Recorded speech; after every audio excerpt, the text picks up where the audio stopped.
Hello there, I'm Professor Mark Whiteley, consultant venous surgeon. I'm making this video because there's been a very worrying trend on the internet recently of particularly ladies, sometimes men, but mainly ladies with pelvic congestion syndrome, or what we now call pelvic venous disorders. So that's pelvic pain or leg varicose veins or intimate varicose veins, all from pelvic origin. And a lot of these ladies, in particular in the support groups, are saying that they think that it's secondary to May-Thurner syndrome or a thing called Nivel, and they're all demanding stents or thinking they want stents. And I'm making this video because I don't think they realise what actually stents are and what the problems are with them.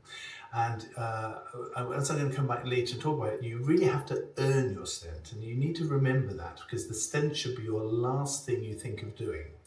So first of all, I'm going to explain a little bit of the anatomy. So this slide here, or this picture here, shows how the veins all lie within the abdomen. So you can see the veins coming up from the legs, and you can see them coming through the pelvis, joining about the level of the belly button or umbilicus, and going up to the heart. And the two brown bits on either side are obviously the kidneys, and the veins come across. And on this next slide, you can see I've taken away the background now, and so we're just looking at those veins. On the next slide, you can see the way the blood should go. Venous blood should always go upwards against gravity. It should come along all these veins. The long veins just under the kidneys are called the ovarian veins in women, or testicular veins in men. And the little ones down inside the pelvis that don't come from the legs, they're called the internal iliac veins. And all of these are very important. If you want to read more about this, I've written a book on it on pelvic congestion, which goes into it in detail. But for this video, you just have to be aware that all of these veins are collecting blood from the muscles and from the bones and from the soft tissue, and it's going back to the heart. Now, why is it that people should listen to what we're doing? And basically, this paper here, which was written by Professor Bruce Campbell, Ian Franklin, Isaac Namichi, Keith Poskett, and you can see it's the investigation and treatment of pelvic vein reflux. And this was a survey that was done of all the UK current feelings in vascular surgeons. Remember, vascular means artery surgeons, not venous surgeons. But as we know in the UK, unfortunately, most veins are done by artery specialists, not vein specialists. So in any case, this paper very importantly says, and this next slide shows, that the bulk of scientific evidence from the UK on pelvic vein reflux, which is the cause of pelvic congestion syndrome or pelvic venous disorders, comes from a single unit that has made a significant contribution to the existing world literature on the condition. And then it quotes all of our research. And that's because we've been researching this for over 20 to 25 years now. We have international prizes and many publications. So that's the authority we can speak on, because much of what is being spoken about at the moment, and many of the papers that are being put up and even websites, are on people who haven't really gone into this in detail and are trying to sell something rather than trying to give patients the best care on research basis. So, if we think what goes wrong when you have got pelvic congestion syndrome, this slide here shows that in the what everybody likes to think happens is that you get ovarian vein reflux. That's reflux, the red arrows showing that blood is falling down the ovarian vein. And the reason doctors like that is that's a nice long vein and it's quite easy to treat. However, the Whiteley Clinic research shows that it's actually much more likely, about 97% of people have a combination of something but always have this, and that is reflux in the internal iliac veins. And most doctors who say they treat pelvic congestion syndrome or pelvic venous disorders do not want to treat those veins. They don't want to put coils in them because they're worried that the coils will fly off to the heart, and they'll try and frighten people and say, you don't want this treated. But that actually is the cause of pelvic congestion syndrome in the majority of women and in quite a few men. It's also a cause of hemorrhoids, and it's a cause of all sorts of venous problems lower down in the pelvis. But as usual, when doctors don't want to do something, they don't say, oh, I'll send you to a specialist. They say, oh, no, you don't have to do that. And they try and persuade you to have something done that they like doing. And of course, they like doing stents, because stents are very good money for the doctors to put in, and they can make a good excuse for doing them. So why would they even think of stents? Well, This here is a slide showing what's called a Nutcracker syndrome, which is where a blood vessel called the superior mesenteric artery goes across the end of the left renal artery, renal vein rather, and it pinches it. And the idea is, as that artery pushes back onto the aorta behind it, it pinches the vein away. That stops the blood coming easily out of the kidney and back to the heart, and instead it gets a lot of pressure in the vein, and it ruptures through all the valves, and the blood goes down the left ovarian vein. Now, we won a research prize in 2017 showing that this rarely happens, although people have CT scans, MRIs and venograms often say, oh look, there's a narrowing there. In fact, if you put a coil into this vein, if you actually stop the blood flowing down there, so the blood now has to go through that area, it just dilates up. And so most people have what's called pseudo-nutcracker. In other words, if you have an MRI, a CT or a venogram, they will say, oh look, it's compressed. Even sometimes with ultrasound if it's not done properly. But when you actually then don't treat the narrowing, you just stop the blood escaping down the incompetent vein, lo and behold, the nutcracker disappears. And this is not surprising. This is what we see in leg varicose veins all the time. We don't stent leg varicose veins. We treat the refluxing areas and we get good results. Much more worrying is the May-Thurner syndrome, or what's sometimes called NIVL, which is non-thrombotic iliac vein lesion. And you can see here on this slide, in this case, it's the right-sided common iliac artery that's pinching the left common iliac vein. So you can see right up in the pelvis, just the left vein is being pinched. That's left to the patient, of course. And the concept that doctors who want to give you stents is saying is, oh, what ends up happening is there's back pressure, and that pressure opens up varicose veins in the pelvis that then go across the pelvis and up the other way. And again, if you use CT, MRI and venogram, you can convince yourself that this is narrow. However, the problem is, if you think about it and if you look carefully, if you're blocking that area there so much so that the blood has to bypass, then why isn't your left leg big and swollen? Why haven't you got your aches down the left leg? In Nutcracker, we know a true Nutcracker has got left kidney pain because of the back pressure on the left kidney, and that's why most people, of course, who are told they've got it haven't got it. They don't have the left kidney pain.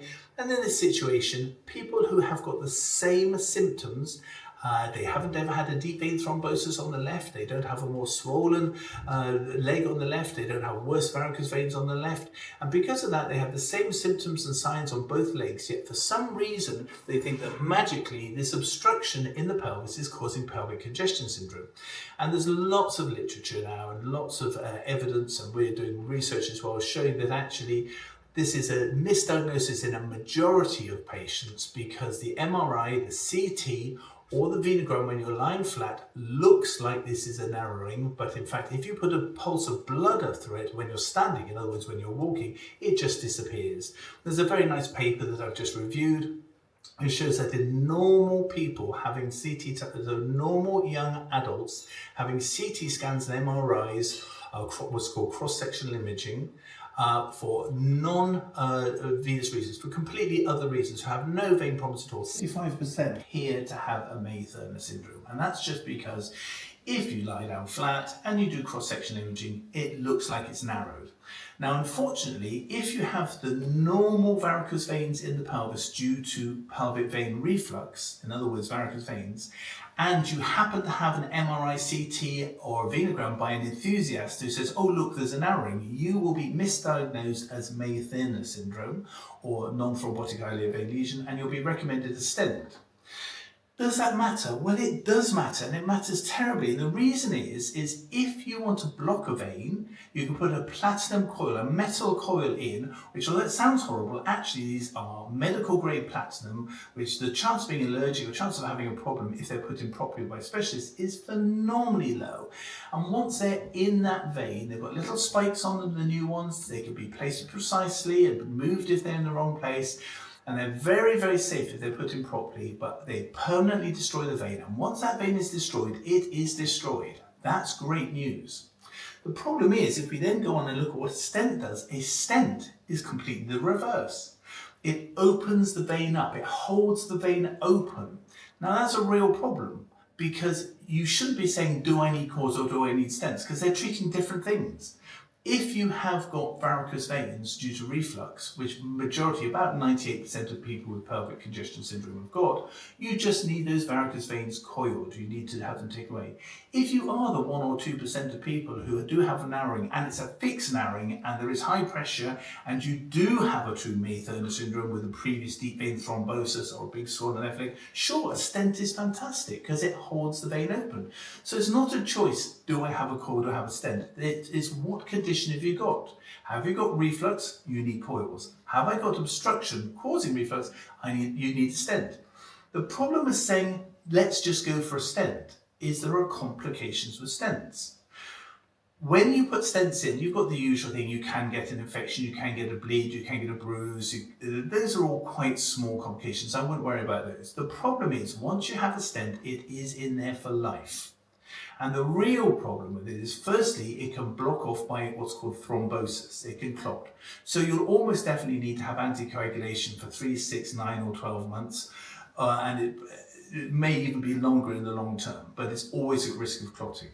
The second thing, because it's holding the vein open, you have to have it monitored. So you have to have it constantly for the rest of your life, having duplex ultrasound scans or other imaging to say, is my stent still open?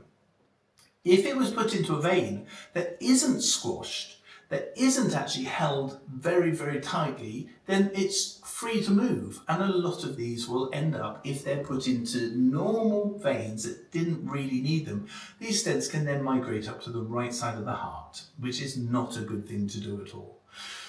Finally, if you've got a stent for a long time, say you're a young lady, you're in your 20s or 30s, and someone decides to put a stent into a vein that might or might not need it, not only will you need anticoagulation for some time, not only will you then have to spend the rest of your life being monitored to check it's still open, but in addition, you can get what's called interval hyperplasia.